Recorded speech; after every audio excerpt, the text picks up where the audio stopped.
샬롬. 오늘 하루의 첫 시간입니다. 하나님의 말씀을 들으면서 하루를 시작하는 여러분에게 큰 하나님의 위로와 또한 소망과 비전과 축복이 함께 하시기를 바랍니다. 오늘은 느헤미야 8장 1절로 18절의 말씀을 갖고 에스라의 율법 낭독이라는 주제로 우리가 묵상한 것을 나누어 봅니다. 이제 예루살렘 성 재건이 완공되고 그 성에 거주할 백성들을 선정하는 일만 남았다라고 말씀드렸습니다. 그래서 느헤미야는 성 안에 거할 주민들을 선별하는 데 있어서 공의와 신실함으로 선별을 하게 됩니다. 그동안 성벽 재건에 헌신하던 백성들이 자기의 본성으로 돌아가고, 느헤미야는 가시적으로 회복의 상징인 성벽을 재건을 완공하자 이제는 내면적이고 신앙적인 회복이 필요함을 절감하게 됩니다. 본문 1절로 12절까지에 대한 나눔입니다. 본성으로 돌아갔던 백성들은 내면적 신앙의 부흥을 위해서 7월 1일에 수문 앞 광장에 모여 학사인 에스라를 초청하여서 율법책을 가져오게 하여 에스라로 하여금 들려 읽게 합니다. 그렇다면 여기서 우리는 한 가지를 생각해 보아야 합니다. 이스라엘 백성들은 무엇 때문에 스스로 7월 1일 수문 앞 광장에 모여서 에스라를 초청하여 율법을 드리려고 하였을까요? 이스라엘 백성들에게 종교력으로 7월은 아주 중요한 달이었죠. 왜냐하면 7월은 민간력으로는 10년 1월로서 그 첫날 나팔을 불어 성회를 선포하고 10일은 대속일로 지켰으며 또한 15일부터 한 주간은 초막절로 지키도록 규정되어 있었기 때문입니다.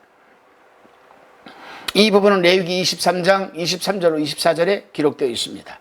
그래서 백성들은 성벽을 재건하였으니 이제는 영적으로 회복의 필요성을 느꼈을지도 모릅니다.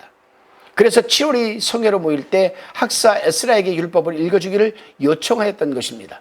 이러한 과정을 통해서 결국 백성들은 율법을 듣고 깨닫게 됨으로써 언약 백성으로서의 신앙을 회복했던 것입니다. 그렇습니다, 여러분.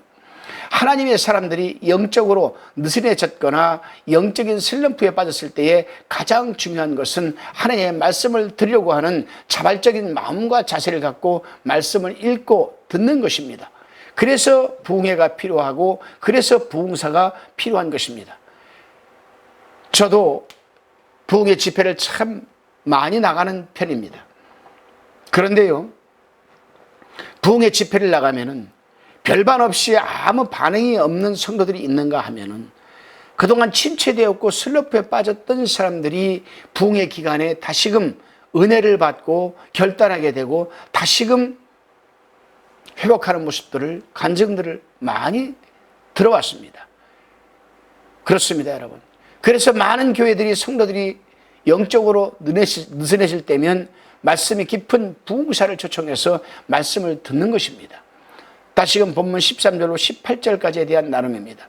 이제 백성들은 레위 사람들이 중심으로 에스라에게 가서 율법을 자세히 본즉 7월에 초막에 거하라는 말씀을 읽게 되지요. 또 듣게 됩니다.